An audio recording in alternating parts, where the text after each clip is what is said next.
Hey guys, it is week 10. This is going to be our playoff edition of the Week Weekly. So we got to double digits on installments here. So kudos to everybody that's been on the show with us this week. We took a little break last week for Thanksgiving. Hope everybody had a happy Thanksgiving. We're going to change it up a little bit this week because playoffs is obviously the big implication that we got going here. We're going to kind of quick pick the games, and then we're going to just kind of bounce playoff scenarios off of everybody for every team that really is in the running. So you guys have a really good idea as to what's actually happening. Wasn't a whole lot on the waiver wire to report either, so that makes it a little bit easier. So we'll start rolling here. First up, first game of the week, we're going to talk about Mark Woods against Gas No Brakes. In this game, I like Mark to pull this out. I think that he's just got too much firepower. There's not any playoff implication here, so I'm rolling with Mark. What do you got, Vic? I want to roll with Mark as well. The only impact this game has is which seeding Mark is going to be. Yep. That is true. Second game of the week that we got rolling, Chris Powell against Terrence Ganaway. Playoff implications here for sure. I am going to pick Terrence to win this week. I think Russell Wilson's in a shootout against Philadelphia. I think that puts him over the top. And I'm going to go with Chris. I'm gonna go with Chris. I think Kareem Hunt. He hasn't been anything. There's been talks about just sitting him, not from Kansas City Chiefs, just in fantasy world. But I like Chris' matchup, even though Terrence has a lot of favorable matchups. But I have Chris winning this one, and it's at the hands of Kareem Hunt getting back. All right. Third matchup we're going to talk about real quick: franchise against the Hood Rats. In this matchup. Vic's obviously not picking. I am taking Vic to pull this out. I think Vic's going to get the W there. It's got playoff implications for sure, and we'll get to that shortly as to what that means there. But I got Vic winning that game. You go ahead. I'll go. You can talk about your game. Well, yeah, I was just going to point out it's going to be a close one. You predicted a pretty close game between me and Chris a couple weeks ago, and I didn't believe it. Just on paper matchup, Hood Rats looks like he's got a lot of going on for him. But if my team can repeat last week, obviously, I like my chances. Yeah. No, I'm with you on that. Belichick mate, Nick Latouf against John Hodges. Belichick mate against Magnifipunt. No playoff implications here for these guys. They're not going to make it this year. They've been in vital parts of the league, so we're going to keep it rolling here. Vic, what do you got in the game? Who are you picking? Because I'm going to pick opposite so I can catch you in the game sets. Okay. I'm probably taking Hodges here. I think Hodges is going to pull that out. Marvin Jones Jr. has been stupid good. I think that's kind of the game breaker for Nick. All right. Let's go Magnifipunt then, I guess. For the sake of an argument here, what is the record right now? Do you know? I don't. I have to look back on it. Skipping Thanksgiving. Yeah. I have to go back in my notes and look after. All right. Fifth game of the week, we got Cody Powell against Jaron Brewer. Fourth down firepower against Freddie Thrower Jr. I got fourth down firepower here in this matchup. He's just going to have too much for me for Jaron to have a chance. Again, Jaron's been a great part of the league, but just hadn't been his year. Yeah, unfortunately, I've been trying to talk to Jaron. He was number 3 on the waiver wire. You figured he'd try and do something. Week 13. David Johnson's already been told 3 weeks ago he's not coming back, but he's checked out. He's in off-season now. Well, there you go. That's Cody winning. Game of the week. Really, there's a lot that hinges on me and Tigard's game. I'm not picking this game here, but this is for our division. So, Vic, what do you think? I'm actually going to go with you for the South. So you can go ahead and take home the West Division crown. The South Division crown. All right. Reason why I'm not picking it just because I need you to win. I'm actually picking it because Tiger, his team has been doing good lately, but his team has always been up and down this entire season. He'll have players come in, and they just don't perform. He has Rod Smith in his lineup, who he just got off the waiver wire. So you can show his team isn't balanced. So that's why I'm going with your team. Your team's been consistent. I like Rashard Matthews. Chris Davis, Corey Davis, I'm sorry. We thought he was going to be that breakout star. Well, at least I did for me keeping him so long. But I have your team winning. I like your matchup. Jordan Howard, I believe he's going to capture that South Division championship for you just because he's going to get San Francisco. They've been awful. And I don't see that changing. So I have you winning the South Division champion. Congratulations on your first. Oh, God. Man, I can't, I mean, last week, if anybody paid attention, it was like, I think if me and Tiger would have played last week, he would have doubled me up. So, whew, it's, it's coming down to a lot. So, what we got right now as far as playoffs go, we'll just jump right into that. Number 1 seed right now currently sets Mark Woods, Chris Powell, Switzer Sweets, and that 2nd seed. Both of those guys have a bye as it currently sets. They control their own destiny. They win, they've got those 2 seeds locked up. So that's really all it takes. They're ahead of everybody as far as record goes. There's not a tiebreaker in place right now. They got to have that. As far as what we just said, my division, I've got to win. To win the division, I have clinched a spot. But if I win my game, Chris loses, I would go to the bye. Chris would go to the 3rd seed. If I win also, that puts Tiger in a tie, and we'll let Vic kind of start running with the scenario of that happening. All right. Well, first I want to take you back to Week 6. We made a little comment. Week 6, I don't know if you remember this, but the stat correction game between Billy and Terrence. Yes, yeah. It came back and it's hit me and Billy in the ass. And I'll tell you why. If that wasn't corrected, Billy would actually be in the playoffs right now, and it would be me and him having control of our own fate because me and him would actually be in the playoffs. So that did come back. So if that had happened, then Billy is sitting at 7-5. Ganaway is sitting at 6-6. You're at 6-6. Either way, that game didn't affect you, obviously. So then Terrence is on the outside looking in, and Billy's controlling what he's doing. But if you beat Billy this week, then you would have had that tiebreaker. Is that what you're saying? That is what I'm saying. Okay. So that came back and got me. So, and also I'll just go back to your game of how you can capture that number 1 seed.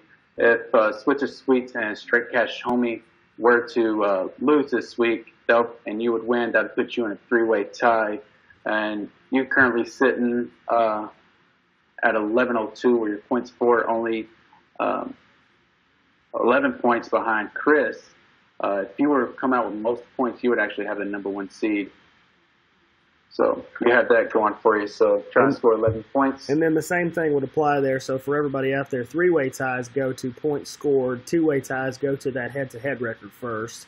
So in that scenario, if Mark lost, Chris lost, I won, we'd all be sitting there at 9-4. And then it's a points race. Correct. At that rate. So all ties besides head-to-head are all point-based, and then it'll work itself down. So, if, for instance, you had a 4-way tie, which we don't, it'd be points, head-head. Okay. All right. So, mine and Billy's game, I'll hit that real quick. Both of us, it's very possible for us to, well, I'm not going to say very possible, but we both can still actually make the playoffs, me and him playing each other. And the way that can happen is if we both need Cody to lose, Cody will go to 6-7. Okay. And so I would actually win the division because I would have 3 division wins, and Cody would go to 2-2 in the division. And Billy would, and also with your games impacts as well with Tiger. Tiger will have to lose, and Billy holds that tiebreaker over him. So, but Billy's 6-6, and he would go to 7-6.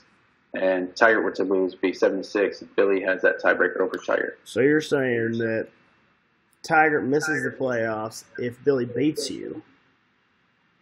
Tiger missed the playoffs basically if he loses and Terrence wins.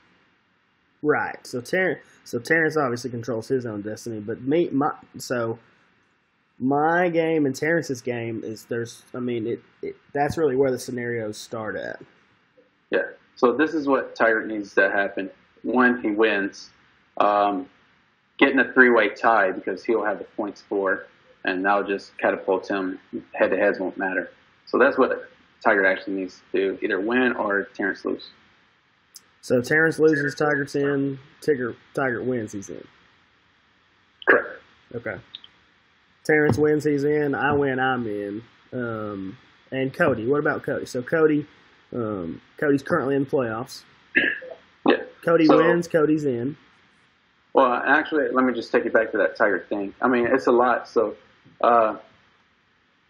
if Terrence was to lose, Terrence would have to outscore Tiger by 22 points, and then that would put Tiger back to the head-to-head because Terrence is 22 points behind Tiger currently right now. So if Terrence outscored Tiger by 22 points, then Tiger doesn't want to go to a three-way tie.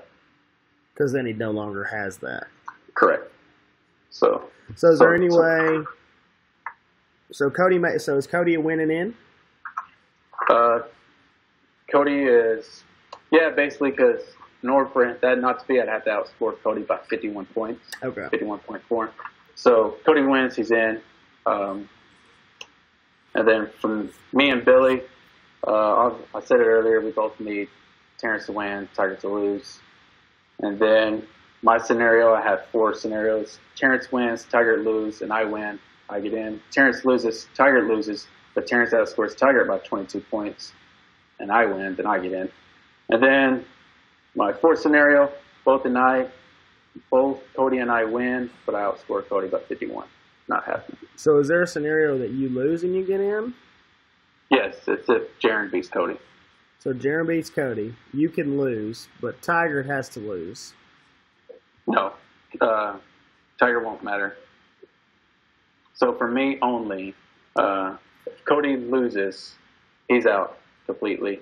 And I can lose still, but I'd have a better division record because I played Jaron last week. My record would be 3-1. Cody would be 2-2. Okay. So Ganaway gets bumped if he loses. No, because he has a tiebreaker over me and Billy. So that's what I'm saying. It's Ganaway's pretty much in. Okay. So really, you're in a race for. So it's kind of one of those deals where Ganaway, if everybody that's currently in the playoffs won, obviously everything would stay the same. Well, that's not true because Tiger's currently in.